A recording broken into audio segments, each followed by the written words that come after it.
নিজের হাতে পালিত যে কোনো জিনিস, সেটা মুরগি হোক বা অন্য কিছু হোক, তার প্রতি কিন্তু অন্যরকম একটা মায়া কাজ করে। হ্যালো এভরিওয়ান, আসসালামু আলাইকুম। কেমন আছেন সবাই? আশা করছি ভালো আছেন। আলহামদুলিল্লাহ আমি খুব ভালো আছি। আর এই তো এদিকে দেখতে পাচ্ছেন আমি কি করতেছি। এটা হচ্ছে আমার বাড়িতে পোষা পোল্ট্রি মুরগি। তো সেই মুরগিটাই জবাই করে এখন আমি মাংসগুলো কেটে নিচ্ছিলাম।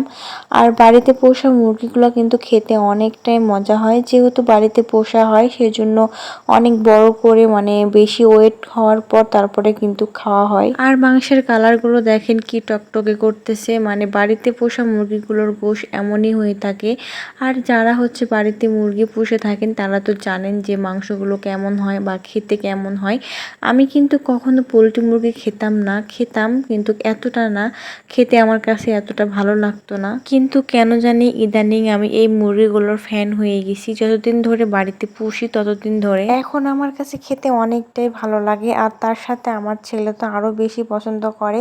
ও তো মুরগির মাংস ছাড়া অন্য কোনো মাংস খায় না, খেতে চায় না। একদিকে আমি বাটিতে করে মাংসগুলো রাখছিলাম আর অন্যদিকে আবার এই যে মুরগির চামড়া, পা এগুলো ছিল সেগুলো আবার আলাদা করে পরিষ্কার করে নিচ্ছিলাম। কারণ এই মুরগির চামড়াটা অনেক মোটা, তেল অনেক, সেজন্য মুরগির চামড়া আর ফেলাই নাই। অনেক কষ্ট করে বেছে টেছে তারপর রান্না করতে আসছিলাম। যখন আমি মুরগিটা কাটি তখন কিন্তু সময় হচ্ছে 7টা না 7:30 বাজে। তো আমার কিন্তু অনেক রাত হয়ে গেছিলো এই মুরগিগুলা কাটতে কাটতে, প্রায় 9টায় বেজে গেছিলো। আবার এদিকে বিকালে রান্না বান্না তো কিছুই করা হয়েছিল না। তো জুলুম করে আবার এদিকে আমার ছেলে বায়না ধরছে যে এখনই নাকি তাকে মাংস রান্না করে দিতে হবে। তাকে অনেকবার বলার পরেও সে শুনবে না। সে বারবার এক কথায় বলতেছে, না আমাকে এখনই রান্না করে দাও। আর এদিকে তো আমার গরমে 12টা বেজে যাচ্ছে। আমি মুরগিগুলা কাটলাম, ধুইলাম, আবার প্যাকেটিং করলাম, আবার মুরগির চামড়াগুলো ছিল সেগুলো পরিষ্কার করলাম। আমার এগুলো করতে করতে প্রায় রাত 9টায় বেজে যাচ্ছে। তারপরে ছেলের বায়না, আর কি করব, কিছু করার নাই, রান্না করতেই হলো। তো এদিকে এই তো ফাইনালি আমি রান্না বান্না করে নিচ্ছিলাম। আর মুরগির মাংস বললাম না যে আমার কাছে অনেক ভালো লাগে। তো কালারটা কিন্তু মাশাআল্লাহ অনেক সুন্দর আসছে, খেতেও কিন্তু অনেকটাই ভালো হয়েছিল। ও ভুলেই গেলাম আরেকটা কথা শেয়ার করি, আমি কিন্তু মুরগির পা খেতে অনেকটা পছন্দ করি। আমার মুরগির সলিড মাংস থেকে আমার কেন জানি পা খুব ভালো লাগে।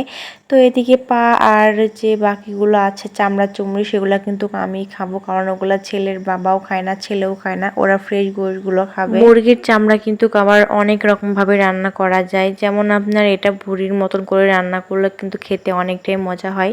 তো মাঝে মধ্যে হচ্ছে আমি এভাবে রান্না করি। তো আজকে ভাবলাম যে মাংসের সাথে দিয়ে একটু রান্না করি। আলাদাভাবে রান্না করতে গেলে একটা সময়ের প্রয়োজন আছে। তো সেজন্য আমি আলাদাভাবে রান্না করি নাই, একসাথে সবকিছু দিয়ে রান্না করতেছিলাম। গ্রামের মানুষেরা কিন্তু মাটির চুলাই বেশি ব্যবহার করে, মাটির চুলাতেই বেশি রান্না করে। তো আমি কিন্তু প্রায় সময় মাটির চুলাতেই বেশি রান্না করি, হটাই মটাই হচ্ছে গ্যাসের চুলাতে রান্না করি, যেহেতু মাটির চুলার রান্না খেতে অনেকটা মজা হয়। আর আমাদের বাড়িতে খড়ি পাতা কোনো কিছুর অভাব নাই, অ্যাভেলেবল পাওয়া যায়, সেজন্য গ্যাসের কোনো প্রয়োজন হয় না, সময় অসময় রান্না করি। তো ভিডিওটা বেশি লং করব না, আজ এ পর্যন্তই। সবাই ভালো থাকবেন। আর ভিডিওটা কেমন হয়েছে অবশ্যই কিন্তু কমেন্টে জানিয়ে যাবেন। সবাই ভালো থাকবেন। আল্লাহ হাফেজ, আসসালামু আলাইকুম।